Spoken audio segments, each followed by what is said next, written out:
welcome to another special bonus edition of the Paul Ryder Tapes. Oh, we've got a really special guest for you this week. He was a really good friend of Paul's and a label mate on Factory, and he is still an international megastar in his own right, with a career that's been going even longer than the Mondays. He started off as the bassmeister in Joy Division, which then of course morphed into New Order, where he was responsible for creating their signature and iconic bass sound. He's had his side project Revenge and is still out touring with his newer outfit Peter Hook and the Light. Name's a bit of a dead giveaway, isn't it? It's the bass ace, the icon, the legend that is Mr. Peter Hook, or more affectionately known as Hooky. There we go.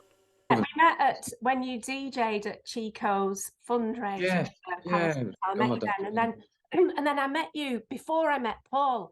I had a drink with you in the Trevor in Chorlton with Andy Fisher and Mikey Lights about 7 million years ago. And I saw Andy Fisher actually on Saturday. Did you? He came to our 25th anniversary.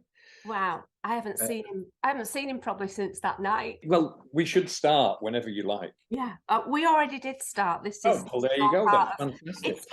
It's very informal. It's not like a very kind of. No, that's fine. I mean, what would you like to know? Well, he really respected you and talked very fondly of you, and you actually were quite instrumental in the story. He talks about being at the gym. Absolutely. And seeing you in the gym, and instead of thinking, oh, I'll give him the demo tape, but instead of giving it to you in the gym, he broke into the gym's office, found the records, found your address, and then went round to your house. Do you remember any of that? In him going to? Yeah, I do. I mean, am I getting confused here, or did I think he was a postman, or was he masquerading? No, he actually was a postman as well. Right, okay. Because what happened was that. I can remember the day actually. He put the tape through the door. So the tape, I've still got the tape. Have you? Yeah. You've still got it? Yeah. Oh, could we get a copy of what's on it? If I could find the bloody thing, yeah. Could you?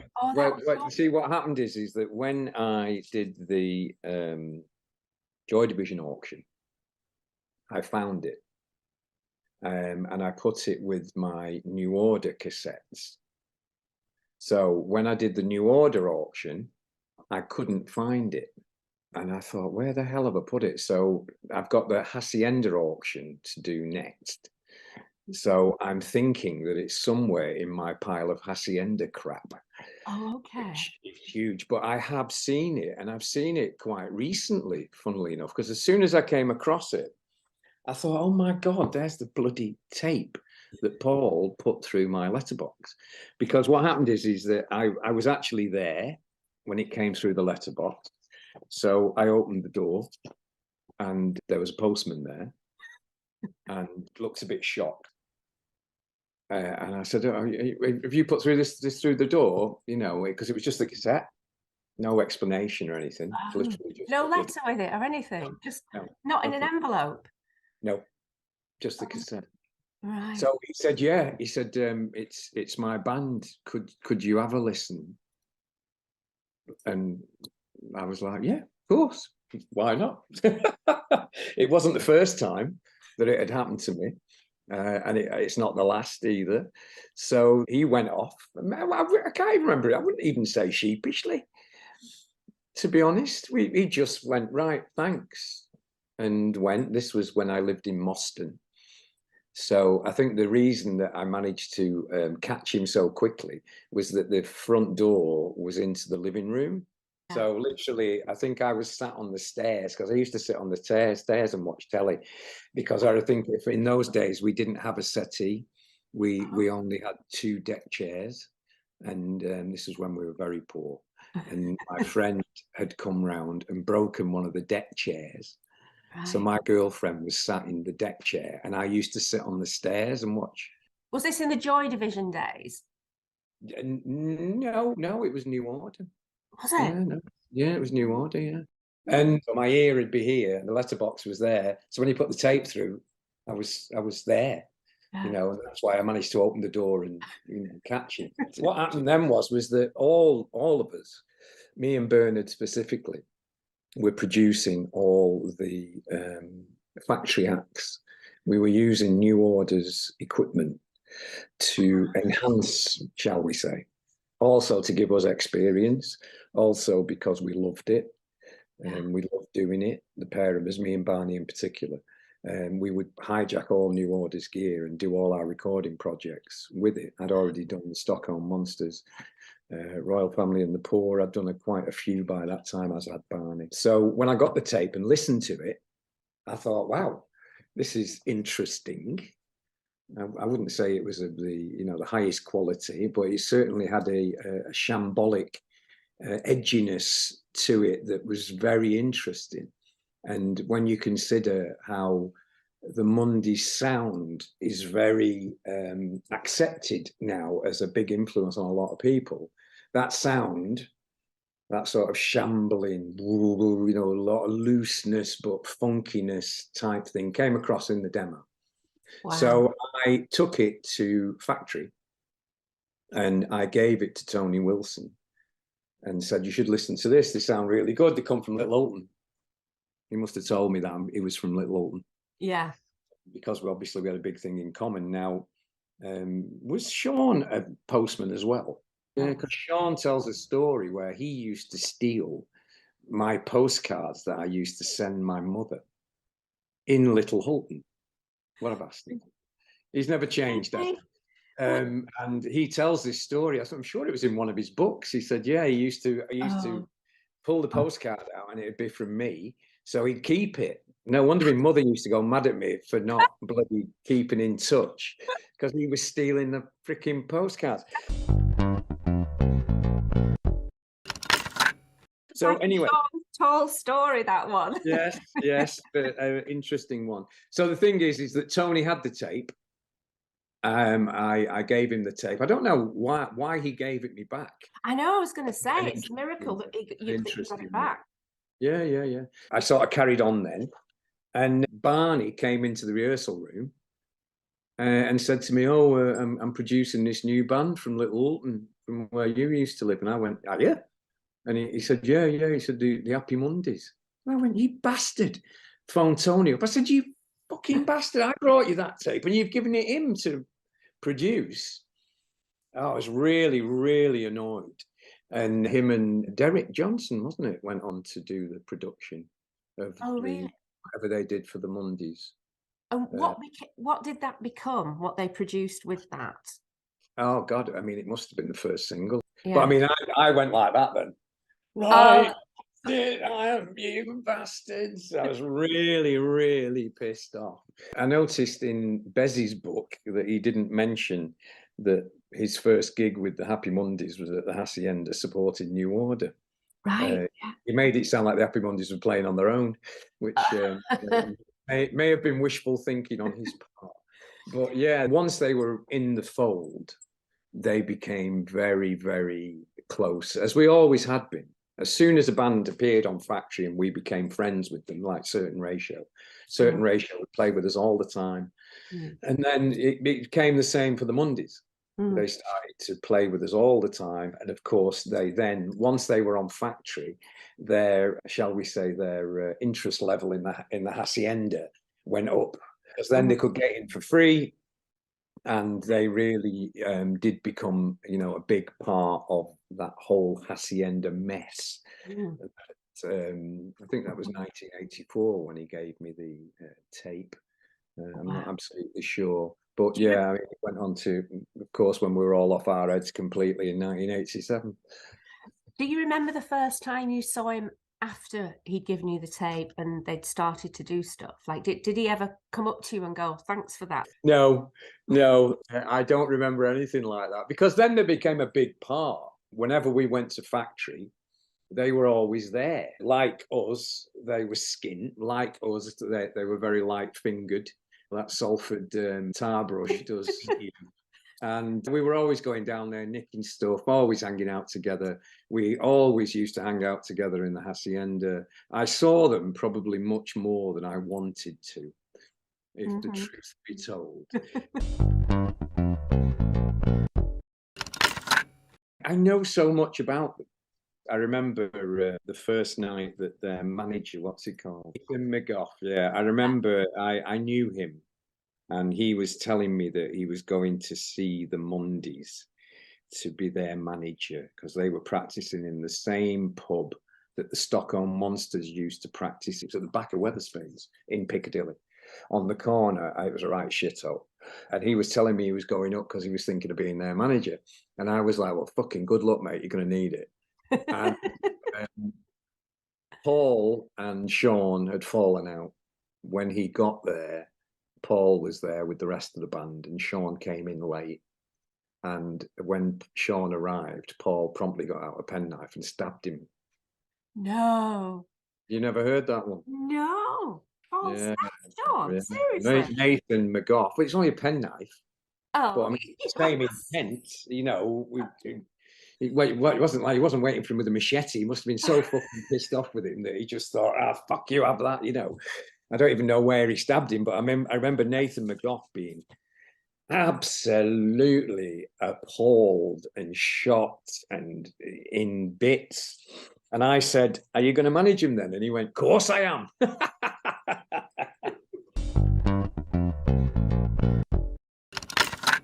Their feuds were, as I'm sure you know, were, oh my God, it's the only way that brothers can, if they hadn't have been brothers, basically one of them would probably be in prison for some kind of physical, mental, or grievous bodily harm. I've got two brothers, so I know exactly the way that they fight. And I suppose their fights became a bit more public because of the band. You know, can you think of any other incidents of them fighting? Hundreds of incidents. They were always at each other's throats. And it's interesting with Shaun because, oh my God, I remember Phil Fact. He was always going on about Shaun because, to be honest with you, the others may have been a bit wayward, but they were always quite normal. Yeah. And humble almost. Yeah. Very, very likable. And yet Shaun, and quite self-confessed, is on another fucking strata. Right. And Phil Fact always used to tell their adventures. I suppose in a funny way, we were like big brothers, maybe a bit mentorish. So there was a sort of healthy amount of respect shown, I have to say. What happened was that as the drugs became worse, then their behavior became frankly intolerable. I remember playing with them when they supported us in Primal Scream in Wembley Arena, I think. And we'd arranged for the staff at Dry to have a day out. So they'd come down to Wembley to see New Order, Primal Scream and the Happy Mondays. And Rob Gretner arranged a room for them with drinks and food in, because they'd come down on the coach, they were seeing the band, and then they were going back. It was just an excuse for a piss up and to be everyone be off their heads on the coach. And I remember our tour manager coming in to me, Terry Mason, and he said to me, he said, okay, he said, oh, fuck. He said, look, he said, come here, look what the Mondays have done. And I went, what? I said, what? So anyway, he took me to this room where Dry, that was all laid out for the staff, and they'd fucking totaled it. Oh no. Drank all the booze, fucking thrown the food all over the place. They just fucking, and I was like, oh, you fucking bastard. I went storming into their dressing room, and basically the rest of the band were all hiding against the wall, you know, with the road crew. I mean, their road crew was pretty ribald as well, wasn't it? Yeah. And Shaun was just stood there in the middle off his fucking tits again. And I said, what the fuck are you doing, you bastards? That was for and the staff at Dry really looked after them as well, because they were in Dry all the time. Yeah. I said, that's fucking so bang out of order. I said, how can you do that to people? And Shaun turned around to me and went, okay, what do you think fucking cleaners are paid for? And I was just about that Yeah. from planting him. And oh God, I mean, if I remember, Terry dragged me out, because Yeah. he was such a twat. But he excels in it, and he's just very good at it. And to be honest with you, Paul and him are like chalk and cheese. Mm-hmm. They really are very, very different. We went through a lot together. We were certainly more than acquaintances. Maybe not friends, because you work together mainly. Friends tended to be very insular. I think I would imagine they still are. Once you get your gang, you never go anywhere. You're just in your gang. You fraternise and move around, but it's always your gang. So there's like a separate part of it, but another part of it. So the Mondays toured with us extensively, and I must admit, I found them all absolutely freaking delightful. Apart from Shaun, who doesn't give a fuck. Yeah. All of them. Bez, wonderful man, absolutely wonderful, wonderful man. All Paul, all of them. Even the keyboard player I used to see all the time. What was his name? What did he used to call him? PD, Paul Davis. Oh my Yeah. God, yeah, because he lived on the same street as me and Caroline Ahern in Northenden. So, Okay. and that was when he'd left the Mondays. I was actually in the club the night that guy stamped on his head, didn't he? The Oh. was stamped on his head. Do you remember that one? It was in Longside. Mm. We were in a club that used to be underneath a hotel, and he was off his head, as he usually was. I mean, my God, I've never seen anybody in more situations. He got really attacked that night. They nearly killed him. Salford lot. Salford kid had his foot in a plaster cast with a heel set in the plaster cast. I Wow. remember PD telling me this kid took exception to PD for some reason, and it all went wrong. This kid ended up stamping on his head with this crutch with his foot in a plaster cast. It was disgusting. Wow. And PD, I was never the same again.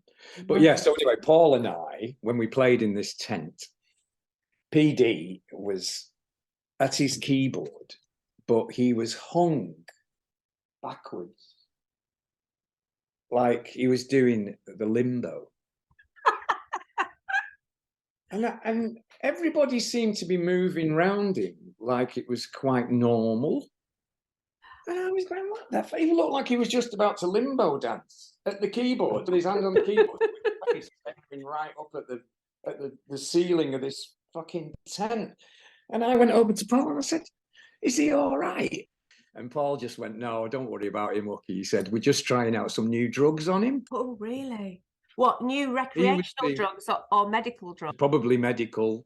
Oh, God right. knows what the fuck they were trying out on him. But it seems that he was always the one that if anything appeared, he was always up for trying it. And whatever they'd fucking give him, it looked like ketamine or something. Oh my God. And he played the whole gig like that. Did he manage to actually play? He managed to actually play that. To lead him out. Well, I mean, God knows what he was playing.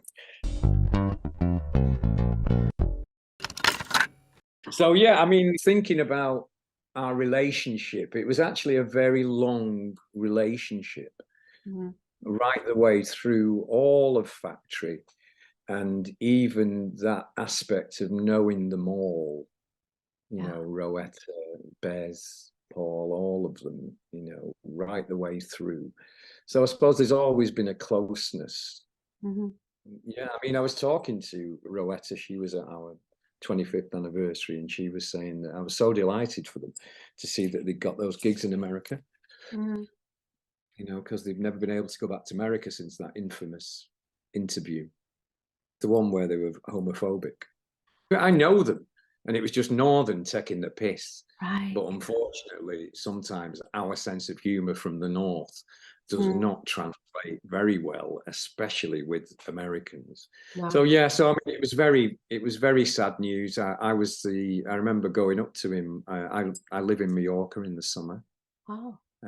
Undies played one of their first Reformation gigs.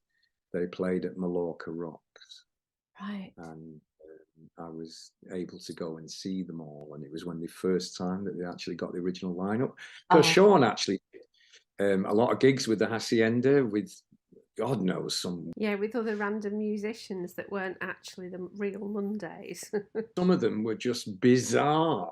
Mm-hmm. And I feel like I remember going and seeing Happy Mondays in the Isle of Man on a Hacienda night. And oh my God, they couldn't have been more far removed from the Happy Mondays if they'd have fucking tried. So yeah, I mean, it is a strange being asked to talk about Paul and his life is actually quite strange because ours was very, very closely entwined with theirs. We had an awful mistake of inviting them lot over to Ibiza when we were recording and made a complete mess of it, cost factory a fucking fortune. Everything that could possibly go wrong with that session went wrong. And then lo and behold, not only does he let us go to Ibiza and make a balls of it, he then lets the Mondays go to Barbados. Was it Barbados? Yeah. And make a balls of it as well. I was like, fucking hell, Tony, have you learnt nothing? So yeah, I suppose it's odd, really. I mean, Manchester's produced some outstanding bass players. Obviously, there's you, and I think there's probably not a person in England or America who hasn't heard your work. Just, I mean, that's quite a. If you imagine everybody in America, everybody in the UK has heard something that you've done, that's incredible, isn't it? When you think, I mean, it is, and I'm very grateful. I'm very grateful to my mother. It's like an award speech. Very grateful to my mother and my father, who I never knew, for giving me something, obviously, and yeah, the Sex Pistols for inspiring me to do something I never considered in a million years. Were you at the Sex Pistols gig at the Free Trade Hall?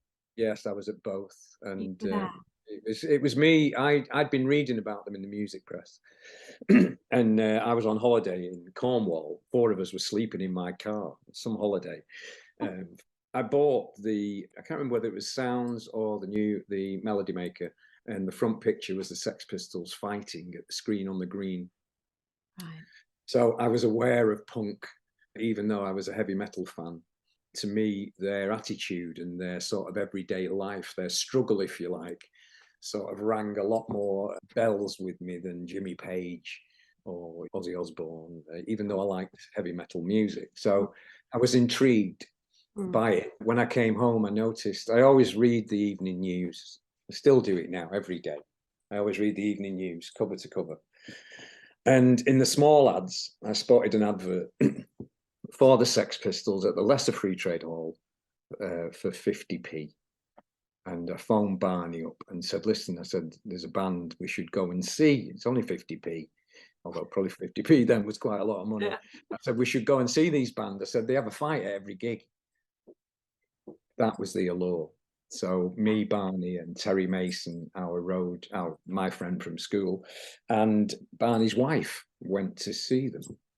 And we got to the Leicester Free Trade Hall. I knew where the Leicester Free Trade Hall was because when I worked at the town hall, we had our works dues in the Leicester Free Trade Hall. I'd been carried out on a couple of occasions, so I knew where it was. So I was the leader from that part. So yeah, we went to see him, and it was terrible, to be honest.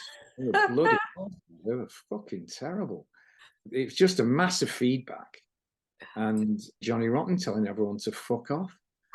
And I was watching it and I thought, you know what, I could do that.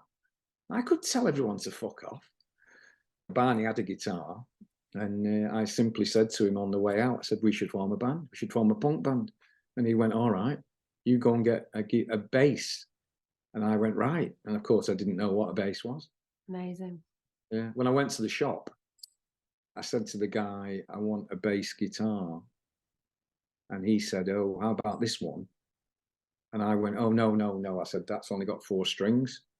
I said, my mate's has got 6. And he said to me, that's because your mate's is a guitar, you knob, and this is a bass. And I went, oh, right, okay, miss. You know, I was 20 years old. Brilliant. So, yeah, I literally didn't know my arse from my elbow. So he said, do you want this one or what? And I went, how much is it? And he went 30 quid, and my mother had given me 35 quid to get this bass guitar. So he said, I said, right, I'll have it. It was shit guitar, absolutely shit guitar. You still got it? No, I sold it in the Joy Division auction. Oh, did you? Yeah, there was all this stuff that I had was just rotting away, and I had so much of it, and it's been wonderful over the years to look at it. But when we split up as New Order, there was so much ambivalence between us as people. It didn't make me want to celebrate or keep anything to do with either band. It really that's sad, isn't it? Well, yeah, but you know what? I don't miss them. The only time I miss them is when some bastard shows me it and goes, "Oh, can you sign this for me, Hooky?" And I go, "Oh, you bastard, he's got me thing," whatever it may be. It doesn't bother me. And to be honest with you, a lot of my great friends actually bought the stuff and then brought it back round to me. I go, oh, fucking hell. Like, oh, I bought it. I couldn't bear anybody else having it. My great mate said from Miami, David Sultan, he said, I couldn't bear anybody else having it. I brought it you back. I was like, oh, fuck off, mate. I was like, oh, God. So, yeah, it's a very strange thing, but it's actually nice. Yeah. And if you ever consider it with Paul's stuff, I think that there's a definite wonderful feeling in that you have these great bands in Manchester that changed Manchester, they changed England, they changed the world. And the thing is that people adore getting their hands on something to do with it. And as I said to you, mine was just rotting away peacefully in the lockup, moldy as hell, just getting worse and worse. And yeah, it actually was a great feeling. Yeah. To let it go, and the cash came in very handy. Right. We supported Christie's with it and the Epilepsy Society as well. Yeah. So yeah, these things are worth bearing in mind. But yeah, I was at the Sex Pistols. I went to see the Sex Pistols 4 times in Manchester. Wow. Twice at the Electric Circus, the one with the riot, and that was the last time they played. England, in the north of England anyway. Wow. Yeah. Can you talk a little bit about, do you remember when you very kindly DJ'd at Chico's fundraiser Palace Hotel? I don't know if you noticed, but you were put in the wrong room. I don't know if you ever knew or were told, but you were put in the wrong room. When you were DJing, all the people were in the reception room upstairs, and you just quiet. Yeah. Somebody had messed up, so all the people arrived and were upstairs in a reception room, and you were DJing downstairs in the dining room, and there was nobody. But you just, you were so gracious. You just carried on like a complete trooper. That doesn't bother me. Do you know what? It's very Happy Mondays. I remember as Joy Division once, we did a gig at Oldham Tower Club. Right, and this Oldham Tower Club was a monthly night. Sad Cafe had played the month before us and sold it out, and we managed to get a booking for the gig, 30 quid for the gig at Oldham Tower Club, and nobody turned up. No one. Right, so Joy Division actually played first half of the set to no one, and I remember the guy was sweeping the floor. And every time that we finished a song, he'd turn around to us and go, "Do you know any Hendrix?" Go, "No, fuck off." And he'd go, "Oh," and so he did that on every song. And then 2 punks girls came in, and we thought, oh, the audience had increased by 200%. And these 2 punk girls came right to the front of the stage, and they were looking at us, and we were like, "Oh yeah, this is good. This is better." And when we finished the song, one of the girls went, "Hey, are you the Frantic Elevators?" And we went, "No, we're Joy Division." And the girl, "I told you we've come to the wrong club," and they left. And then I suppose if you look at bit for on and you look at, headlining Glastonbury 5 times to 175,000 people, as long as it's somewhere in between, it was a wonderful thing to be able to help. That's what it's, I mean, it's one great thing about our job that I always think is that when we do get the chance to help people, we get to do something that we love as well, which is so easy. It always makes it so easy a decision for me to do it. So it was a pleasure. But yeah, I didn't know it was in the wrong room. Bugger. Yeah. But you were very gracious. No, we're very grateful for that. Can you just talk a little bit about what you feel about Paul's bass playing style? It's always quite funny when you've got a band that are that close to you, right? Because as I said to you before, they don't become sort of musicians. They're more your people. So to be honest with you, I wouldn't judge him in any way. He was just a mate. We're all in it together. And our aim was to educate the world through factory records, through our music. And I never expected him to say anything to me, and I never said anything to him. We were just together. So I suppose in a weird way, I always took it for granted. I don't know how to describe it, actually. I didn't analyze what he did. I just knew he did what he did well, just like the rest of us, and he fitted in well, just like the Mondays did, and it was just cool. If anything, the Mondays music has been spoilt for me by our closeness. Right. I never got to judge them from a distance because I was always so involved with them right from the start. So whether it was emotionally or anything like that, I was never able to listen to them in any way, shape or form from an unbiased point of view. They were always my Happy Mondays, and they were always factory bands, so we were always very clanny, we were always very close, and it was us against the world. Yeah. I just knew Paul as a really nice guy. He was always lovely. He was always nice to be with, easy to be with, very genuine. And I must admit that I did feel for him in having to put up with the fucking maelstrom that was his brother.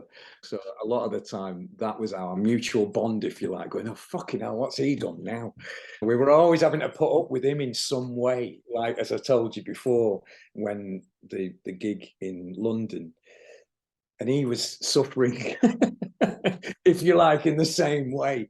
So yeah, I mean, you sort of had a bond that went a little further. I mean, it's very, the bond with all those factory bands in those early years, particularly the late 80s, was very, very productive in a way that everybody worked to help each other.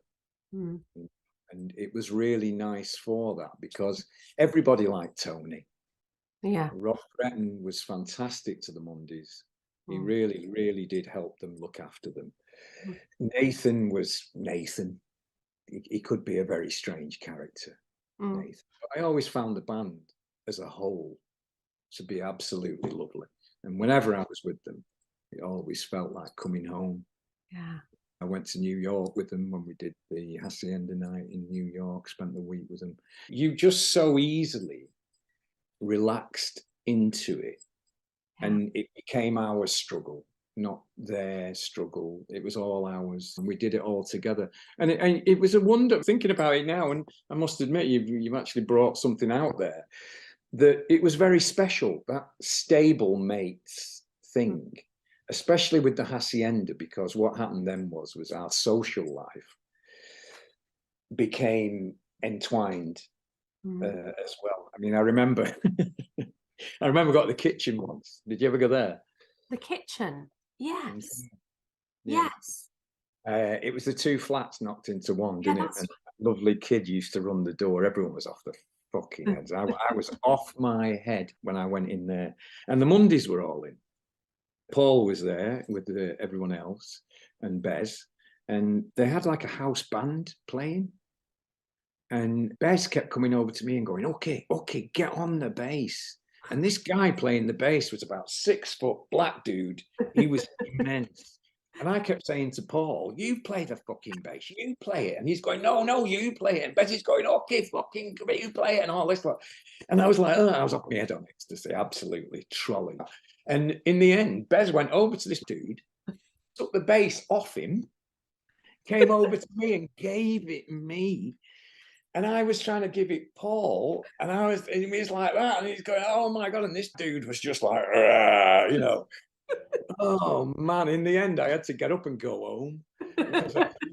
Every time I gave the bloody bass back to this guy, Bez would take it off him and give it back to me. So yeah, we went through some amazing escapades. That period, before Factory went bump, was an absolute delight to be with them. Shaun disappeared up his own arse, which was very sad for the band, and particularly sad, I think, for Paul, because of being his brother. So yeah, but I mean, it was something we all had to put up with, to be honest. Yeah. So with the Mondays has always been one of those funny bands where they just were about to make it, and then some frustrating thing had happened and it'd knock them down. It's always snakes and ladders with the Mondays, and that's why they fitted in with us, because it was always fucking snakes and ladders with us. As well, and with the way it was with Joy Division and the way it was with the Hacienda, we did actually have a lot of feelings and a lot of happenings in common. So yeah, it was funny, but I've always been delighted to see them, particularly when they weren't supporting us.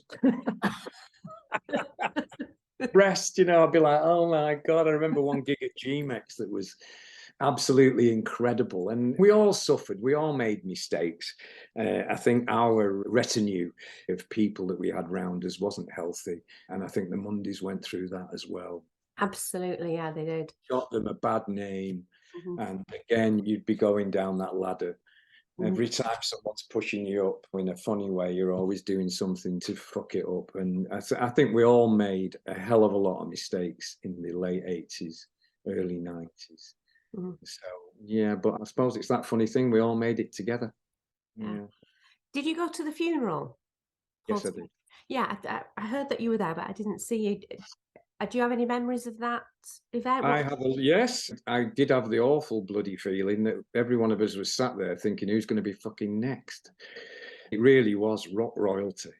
It's amazing. These days are so sad, but are so special as well. He was a lovely man. He was a great musician, and over the years has been a great friend and associate. So to go to the funeral for me was an honor. And to be able to show that respect that is needed to be shown is very, very important.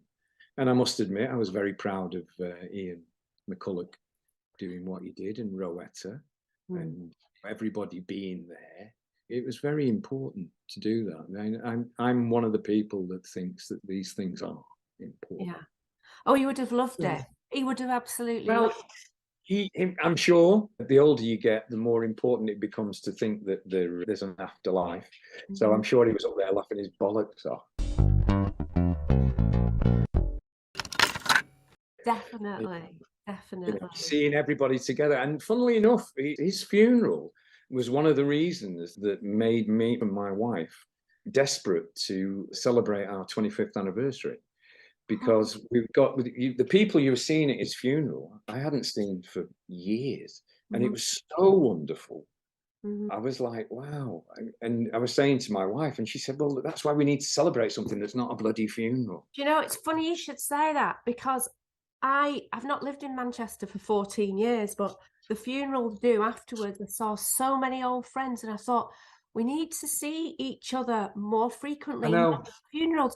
So it's birthday coming up at Christmas, and Chico's 21st, and we're having a do. Come, I'll send you an invitation. Thank you. That'd be wonderful. But I mean, it's true, isn't it? You get the only times you see everybody are at funeral. But I'll tell you one thing that happened at the funeral that was fucking amazing, right? I bumped into outside. Now, there was only one toilet at the funeral. Did you notice? I didn't know. I never went. There's one toilet, right? And it was a long service, which was wonderful. It doesn't bother me in one iota. But of course, all us old blokes needed a piss, didn't we? So anyway, at the end, as everybody was coming out, there was a big queue for the toilet. Oh, okay. At the head of the queue was the priest waiting to go in. So anyway, I'm stood there with it. line. Are you coming to the bog, okay? Because I mean, I've not done drugs for 18 years. So I said, no, mate, you go on your own. And my abiding memory of that is watching and push the priest out of the way when they went in the toilet to have a fucking line at Paul Ryder's funeral. Right? And I just thought, my God, Manchester, what a place. Brilliant.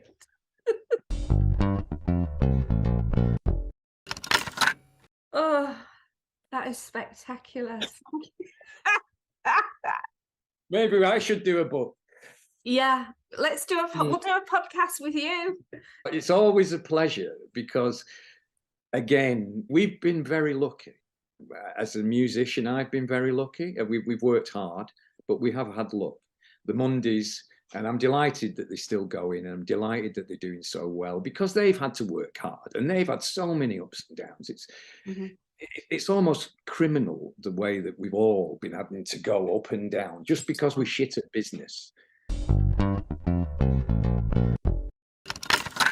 It's been a real pleasure talking to you. You're welcome. And, keep in touch. Anything I can do for you, whatever you like. All right. Real pleasure. Thank you so much. You're welcome. We'll talk again soon. All right. Take care of yourself. Bye. Hello and welcome once more to yet another special bonus edition of the Paul Ryder Tapes, featuring the interviews in full that we did for the main series. And this week's episode features again someone who was instrumental in putting Madchester on the musical map. He was possibly the Monday's very first champion who spotted their potential from the very start. He's a legendary DJ, successful author, music critic, and is Madchester through and through. He is the sire of Scribe, the titan of the turntable, the prince of pen, that is the legendary and the lovely Dave Haslam. Well, the first time I heard about them, I was doing bits of work at the Hacienda DJing. I was often asked to DJ before bands played and then after. So the first EP around September of '85. But at that time, I hadn't met them and I didn't really know anything about them, although I was immediately into the music. But I kind of naively thought they were going to be like every other band in Manchester. And it was only once I'd seen them play and met them that I kind of realised that they were a proper one-off maverick type gang and were nothing like all the other bands. I became like I guess what you call like a champion of them, you know. So at that point in '85 into '86, I was had my fanzine. I was putting on bands at the Boardwalk with Nathan McGough, and I also had been asked by the NME to do bits of writing for them. So I was in a kind of position where if there was a band I really liked, I could push them. And I have to say that a lot of Manchester bands I was not that interested in, because they were, at that point, there were quite a lot of bands who sounded a bit like the Smiths, because obviously they were huge. A lot of bands sounded a bit like Echo and the Bunnymen. A few bands sounded like Joy Division. And the bands that they sounded like, they tended to dress like, let's say, students. I mean, obviously the Smiths weren't students, but a lot of those bands kind of dressed a bit like you'd imagine the Smiths did. So I started going to see the Mondays play after being introduced to the music on the first record.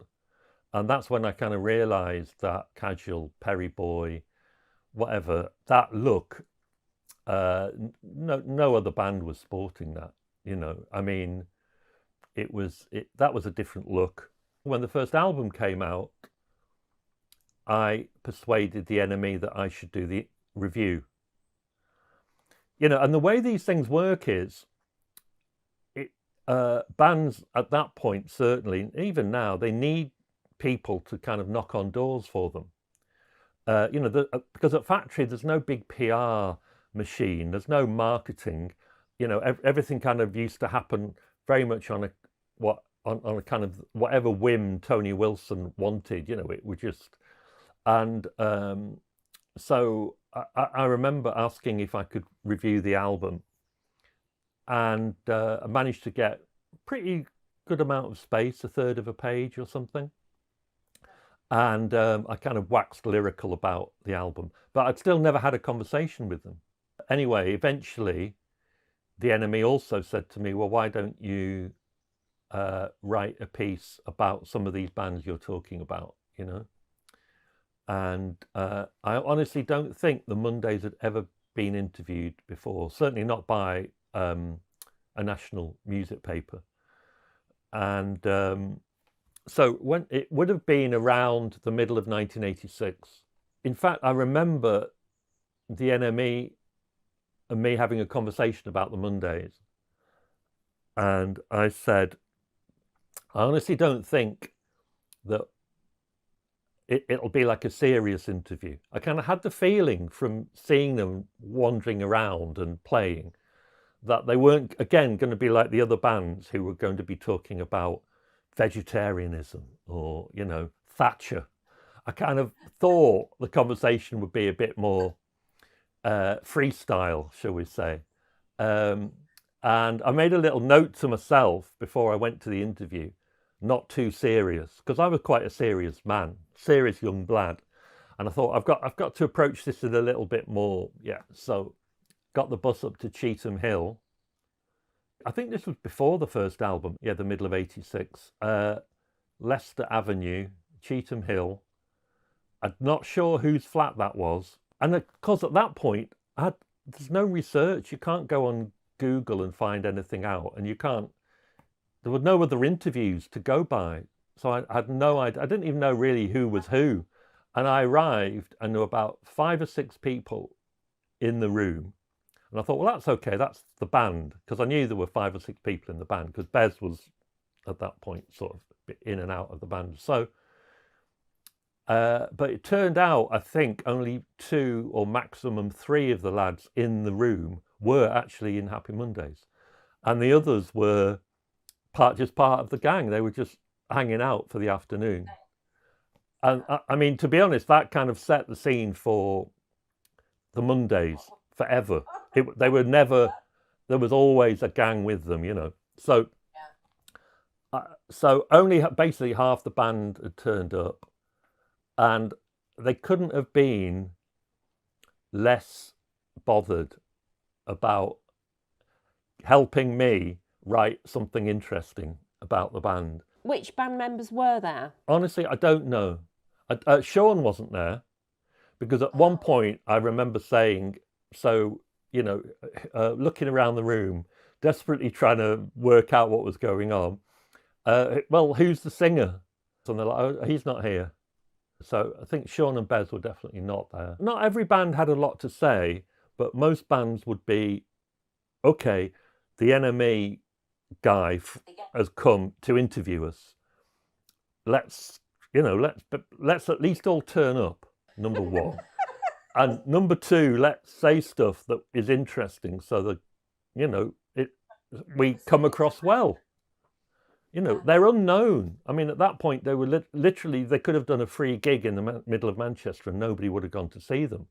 So they needed this. But like I say, they weren't bothered. And I gave up, to be honest. I gave up. And I came away with nothing worth talking about. And so what I did was I went into town. The manager, Phil Sachs, had a stall in Arndale Market. So I went to Phil and I said, look, I've done my best with your lads, but there's nothing. And Phil, you know, gift of the gab. So he was like saying stuff like, they're the new Velvet Underground, you know, which is like exactly, that's what you want, because then you write that in the NME and then, you know, the headline piece, the new Velvet Underground, and that'll help sell records. So he was he knew the game, but they were so not interested in the game. Was that just naivety on their part, do you think? Or did they genuinely not give a damn about what happened? Because they did want to be, they wanted to be successful. So I don't understand why they didn't see how important potentially that could have been. I think they genuinely didn't really know how the music business really operated. And I think Phil had a great relationship with them. But I think he was probably a bit too relaxed with them. I think that he probably, another manager would have, been there and made sure it was just a few hundred words, really. I think I probably said something along the lines of what I was thinking at that time, which is that the generation of bands after the Smiths are going to be like this. This is something different. You need to get used to it. And I felt like I was going out on a limb. The following year, they did a gig at Platt Fields in Manchester, and it was free, and there were hardly anyone there. And definitely by this time, the first album had come out. So you'd had an album, you'd had a single, they're on Factory, they played with New Order, there was a free gig in Platt Fields, and 150 people. And again, I was like to the enemy, let me review them, so I did the live review. I remember it was brilliant. I mean, when you're reviewing a band, you kind of look very closely at trying to work out how it's happening and the mechanics of it all and the vibe. And what I loved about them at that period, and it didn't really change, was how it did feel like it was all going to fall apart, or it could all fall apart at any minute. And that was something that was attractive to me, because I was old enough to go to gigs in the late 70s where, say, Iggy Pop would play, or Buzzcocks would play, or even Joy Division, who I saw play a few times. And you had got the same feeling from them, and I didn't want Simply Red style slick musicianship and everyone kind of choreographed, and I liked the edge that gave them. But to me, that kind of sense that it could fall apart was what made them, you could take your eyes off them for that reason. The weird thing I always thought about Shaun was how I think he was, he wasn't a natural frontman. I think he felt, he got stage fright. I don't think he wanted to be Iggy, And I don't think, none of the band were kind of, I would have said, performers. We turn up, we do our thing. So having Bez there was, a focal point. I remember it was the first time they played 24 Hour Party People, was at that gig. Oh, wow. And that was August 1987. And I remember in the review, I said, new song, 24 Hour Party People. I don't know if this is a rallying cry or not, but if it is, jump on board. Morrissey would not have written a song called 24 Hour Party People. In my attempt to analyse them, that was where I was positioning them against what was generally around on the indie scene. Bands like The Wedding Present and all these other bands that were getting a lot of press. They wouldn't have written a song called 24 Hour Party People. And also by that time, Nathan had become their manager. So I kind of got a little bit closer to the band at that time. Do you remember the characters that you were interacting with in the band at that point? Do you remember when they started to kind of show their personalities to you? Yeah, that was more when, so Nathan and I began working together at the beginning of 1986. He was managing a factory band called Kalima and a band called the Bodines, who was signed to Creation Records, who were quite hip at that time. And we started working together, putting bands on, and then we started putting out records. So we had a little office in town. And then I kind of remember the time when the time came for them to leave Phil Sachs and for Nathan to become their manager. And I remember that as being a little bit traumatic Phil seemed to be like, in a way, a bit of a father figure to them all, and they really looked up to him, and he believed in them. But Nathan was a good friend of Tony Wilson's. In a way, Tony was a bit of a father figure to him.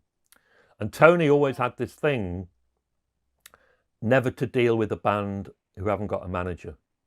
He wouldn't talk, he didn't want to deal with the drummer. I remember Wilson used to go, I can't sign that band, I'd have to deal with the drummer, and he knew that would be a disaster. So, no offense, Gaz Whelan. So, having Nathan, who Wilson really trusted, come on board, and I think because they rehearsed at the Boardwalk, and me and Nathan put on bands at the Boardwalk, and they knew the Bodines and Kalimron Factory, Nathan was a good fit. And also Nathan had that ability, and he was quite happy to stay up all night. He was quite happy to, not put anything in the diary for the mornings. He knew what the Monday's lifestyle was like. And so he was probably, I think, the only person around at that time who could navigate Happy Mondays where they needed to go, because he was kind of enough like them. So anyway, so me and Nathan had an office in town, and so the band started coming in, basically. So that was the first time, apart from the disastrous interview, that I'd met any of them in the cold light of day.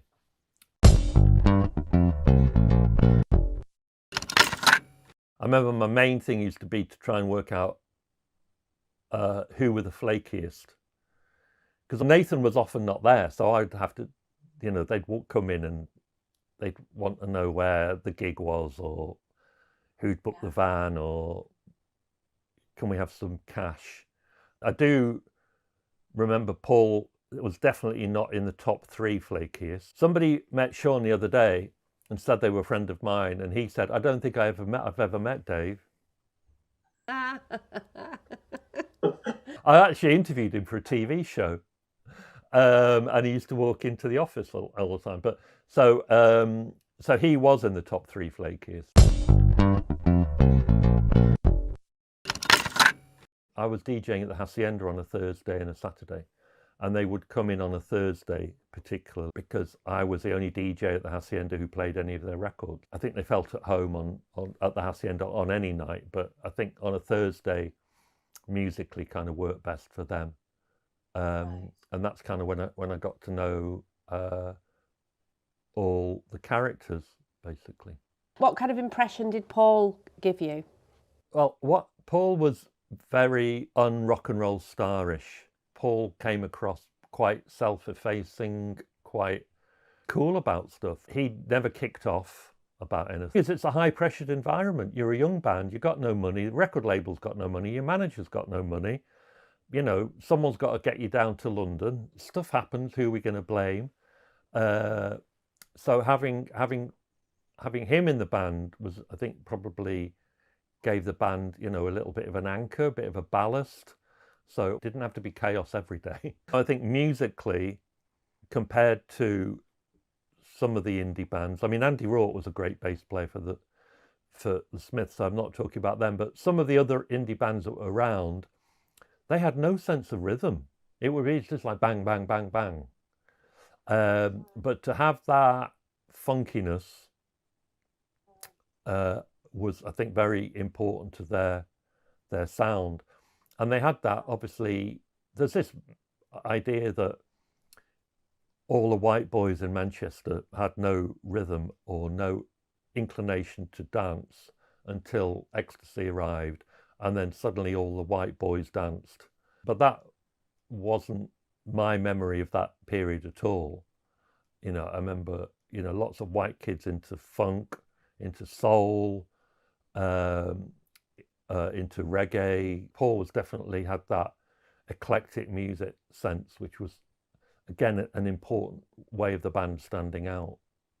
But then Ecstasy did come along, and dance music kind of infiltrated the Mondays sound. Like, do you feel like they did a huge turn? Like, did they turn 90 degrees when the dance grooves came along. My memory of generally of Manchester and the scene and what was happening at the Hacienda was that there was an evolution in what people were listening to musically before ecstasy. You know, for example, bands like Trouble Funk were huge at the Hacienda, and they were dance bands. You know, I mean, they didn't even have verse, chorus. It'd be just like drop the bomb, and then the bass line would come in, and like all the hip hop stuff and all the sampled stuff, and all that was big in at the Hacienda you know, well, all through the history of the Hacienda, but 85, 86, 87, you know, Love Can't Turn Around, Jack Your Body, those records came out before ecstasy. So I think that was already infiltrating the culture, if you like. And I think the Mondays already had a kind of, yeah, like I say, had a funkiness. I think what ecstasy did was it actually probably gave them an audience.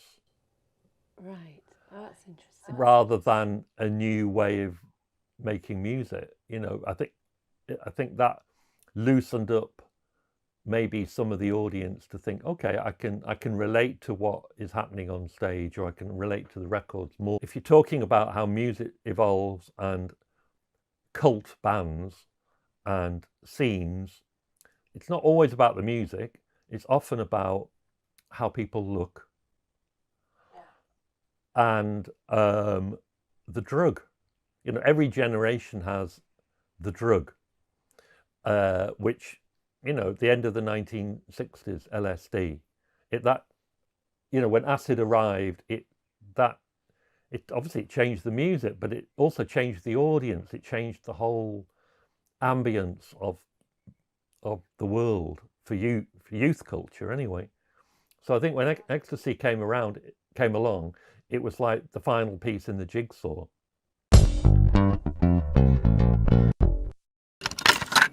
That is the moment when Tony Wilson really understood them, because Tony was always talking about creating a revolution. He wanted to create something like punk. His big hero was Malcolm McLaren. He knew that music could be the vehicle to kind of knock the world off its axis, and the Mondays were that for him. And so the drug was part of, because Wilson had grown up in the end of the 60s when he was a student. He knew how important that new drug was to crystallizing the new moment. So when that came along, I mean, the Mondays and their crew were pretty much the earliest into ecstasy of the whole Hacienda crowd. I mean, it was kind of like Happy Monday's corner at the Hacienda, underneath the balcony. That's where they kind of, them and their crew hung out. But by, I would say, February or March 88, ecstasy was pretty prevalent at the Hacienda. And so it was over that summer that, you know, the whole Madchester thing happened, and Rave On, and the remixes, the Rope for Luck remixes, the Vince Clarke remix of Rope for Luck. I think that really opened up people's ears to the Mondays. So ecstasy was definitely an important part of that, but I don't think necessarily for the sound they were making, but it changed the context that they were working in to their advantage. An important part of their career was the Rope for Luck video. I remember that moment and it all being filmed, and my friend Philip Shotton, who filmed that, the Bailey brothers, what that video did, which was filmed at Legend, you know, and it's just like strobing, and it's kind of like an acid house club. The thing with that was, in a world where information about music and everything else was not as accessible as it is now. The chart show and Snub TV and other TV shows were a really important thing for people, important way for people to access new music. But obviously with the Mondays, it was also the look. So it was like, for so many people, a glimpse into kind of like a subculture. So them as kind of subculture heroes, that came about through that video.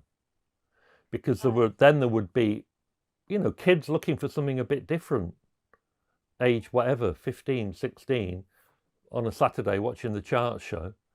And that video would have just stood out a mile. And in fact, Philip remembers that he showed it to Tony Wilson and Rob Gretton, who was New Order's manager and part of the factory brigade.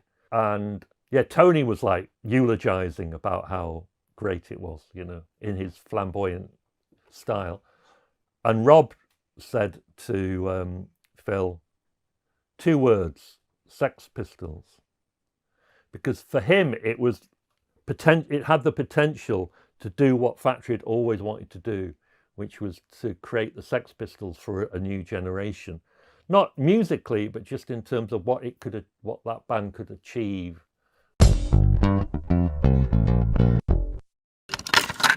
It was the same as like in the early 60s when Ready Steady Go was on. The kids would watch Ready Steady Go and they'd see James Brown doing Uptight, you know, and the next day they'd all go out and they'd buy Black American Soul records and they'd all dress like mods. It was both of the moment and creating the moment. Do you feel like Tony's prophecy came about? Do you feel like they did have that success and that legacy that Tony was aspiring for them to have? Good question. I mean, without them, Madchester would not have happened. They lent cool to the Stone Roses. You know, I don't think the Stone Roses would have happened in quite the same way if they hadn't partnered up in a way in the public consciousness with the Mondays. And they certainly changed the way people dressed. I think they changed, at least for indie culture, that, you know, Loose Fit, which was always one of my favourite Mondays records, that kind of looseness came into music generally in a way which previously hadn't been. Kids transitioned from listening to guitar-based music to listening to dance music, and the New Order, to be fair, was part of the transition, but I think the Mondays, for that generation, took people into whole areas of music they would not have otherwise listened to. Record companies were actually a little bit scared of what the Mondays could do, because at least they came across to people as like kids off the estate. You know, they looked like, which again was part of punk, you know, Sid Vicious, you know, Johnny Rotten. They and I'm not sure whether the record industry likes that particularly, because it's not controllable. Right. They like controllable acts. So I think there was a limit to what they could achieve because of just the conservative nature of the music industry. There was a time Paul talked about somebody from a major label, can't remember which the label was, that came to see them before they were signed to Factory, and they came to see them rehearsing in a school hall, and while they were rehearsing or playing for the record company, someone started throwing bricks through the window, and so the record company their record company said, "Oh, you don't have an image, you don't have a look." If that hadn't happened, if the bricks hadn't come through the window and the record company had got over the fact that they didn't feel like they had a look, and if they'd signed to a major label, how different do you think the trajectory would have been? I think it would have fallen apart quite quickly. I can't imagine that Rope for Luck moment happening, for example. A major record company wouldn't have put out a video like that. And also I think that although the record industry likes to ride on the back of rock and roll misbehavior. You know, in the same way as when Oasis started, 2/3 of the coverage of Oasis was about these two brothers who fight all the time. They like to trade off the back of that, but I don't think record companies can deal with heavy drug use and only 2 out of the band turning up for interviews. There was a time when the band were interviewed at Dry Bar by a journalist called Stephen Wells, and the band was sort of messing around a bit, and I think they were probably a bit intoxicated or whatever. And Stephen Wells was quite a kind of politically aware young guy from London, and I think they made a few remarks which, in the cold light of day, appeared homophobic and not very right on. And it was printed in the NME, and it was the kind of thing that other bands, it would have been a backlash against them, you know, because whatever they said wasn't progressive or particularly good, you know, it was daft stuff. But Wilson said, all publicity is good publicity. He was really happy to indulge that kind of carry on. They kind of dug themselves out of that. I kind of feel like they never made the album I think they could have made. Excitement and edge and imaginative riotous nonsense of one of their live gigs never transferred into a whole album, in my opinion, which is kind of frustrates me, because I like, you know, that's what bands are judged by ultimately. So I think with my rock critic head on, that's what I would say.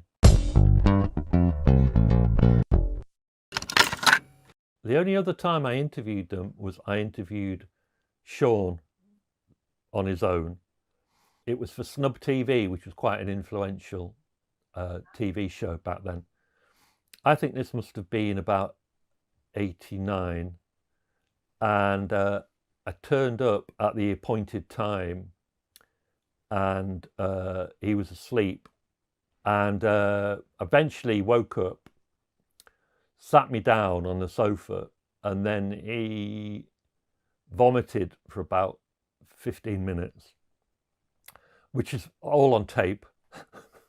If any factory collector wants to buy the Shaun Ryder vomits in Granby Road tape off me, it's available.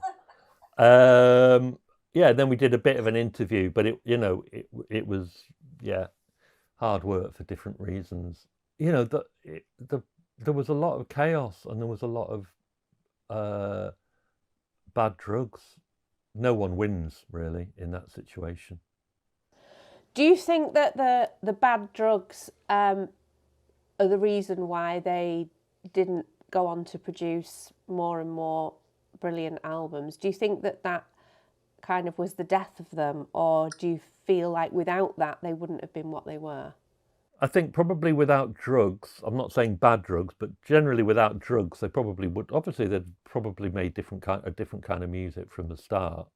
I mean, once heroin was knocking around, there's no going back, really. I think certainly the making of Yes Please it's talked about all the time, and it's kind of turned into kind of like a funny story and a kind of glamorized, you know, they came back, hadn't not recorded any lyrics or vocals. Like it's, but that's a career down the pan.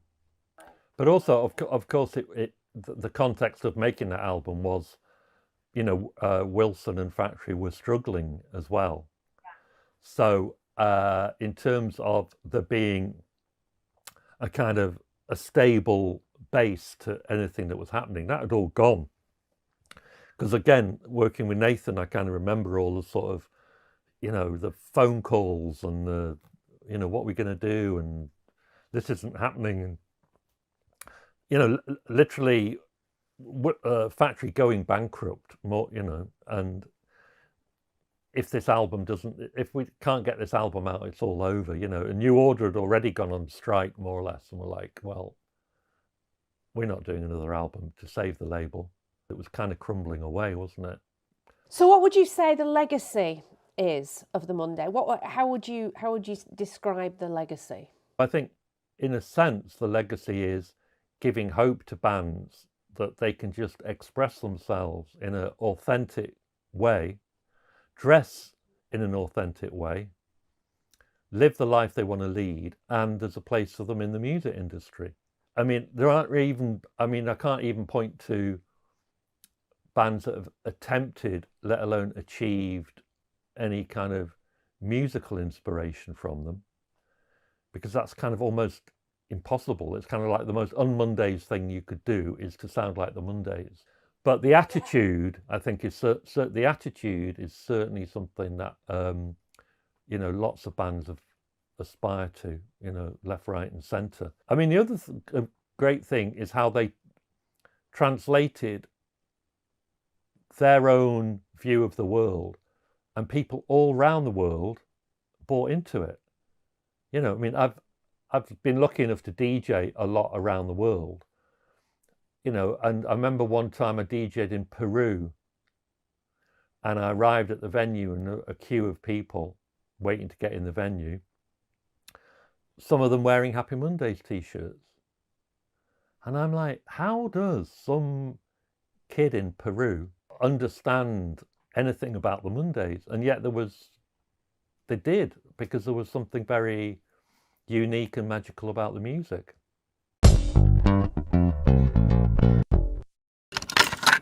Do you have any memories of playing the record when you were a DJ and being blown away by the response that it got? Sometimes I forget how good some of those records are, but because I feel like I've heard those records so much, I sometimes don't play them as often as I could. And I relatively recently, I was DJing in Paris, and I played Hallelujah, and it just sounded so fantastic. But yeah, the reaction was really positive. How did you feel when you found out that Paul had died? The first thing I did was I messaged my pal Cressa, because I know he was close to the Mondays from the start.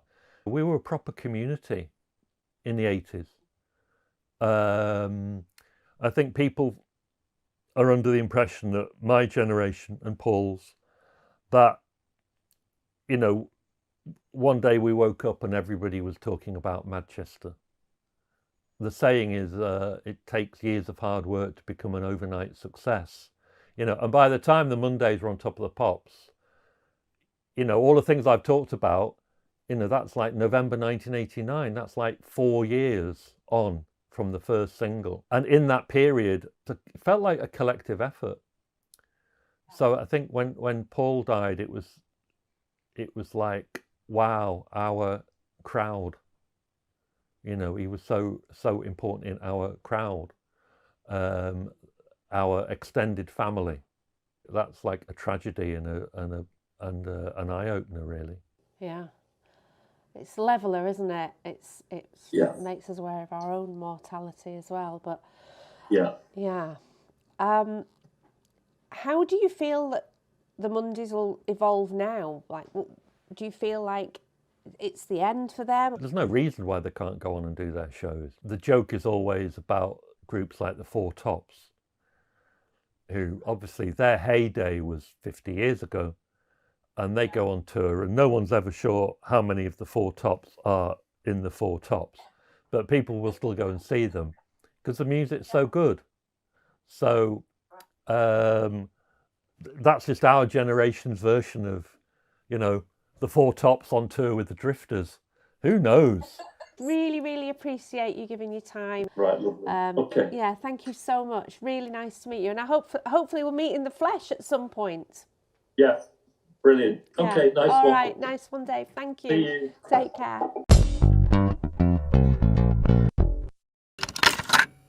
That's all we've got for you this week. We are big arming it up again this week with everyone's favourite track from the album Radiator. sun rays. We'll be back again next week, same time, same place, with another episode. And as usual, if you can't wait, then head over to any of the podcast platforms where the next episode has just dropped in audio form, and it will be here next week for its video premiere at 8 p.m. Please do me a favour and hit the subscribe button so you'll be the first to hear about all the new content, and please join our patrons club by going to patreon.com/the Paul Ryder Tapes. Patrons get first dibs on being in our Zoom meetings with some of our guests, so that you get the opportunity to ask your questions directly, and we've got quite a few in the pipeline, so don't miss out. Check out the website at paulryder.tv for links to the socials and our shop. Have a brilliant week, everyone. Hiya to everyone in the Sunday Club. Yay, you know who you are. Big thanks to all of you for being here. Special thanks, obviously, goes to the absolute legend that is Dave Haslam. And of course, big thanks, as usual, and love to the man himself inspiring all of this. And he would have been 60 this week. It was his birthday on the 24th of April. So happy 60th birthday up in heaven to the late, great Paul Anthony Ryder.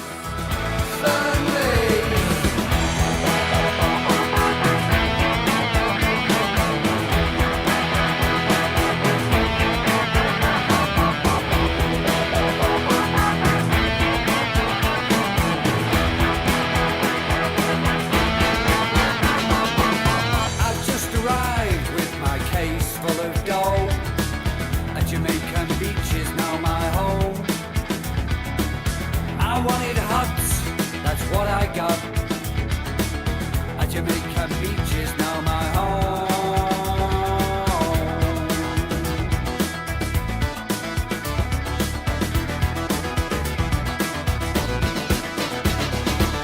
I love the sun, sunny days, sunrise, sun rays. I love the sun, sunny days, sunrise, sun rays, sun, sunshine, America, sunrise, sun rays, sunshine, America, sunrise, sun rays.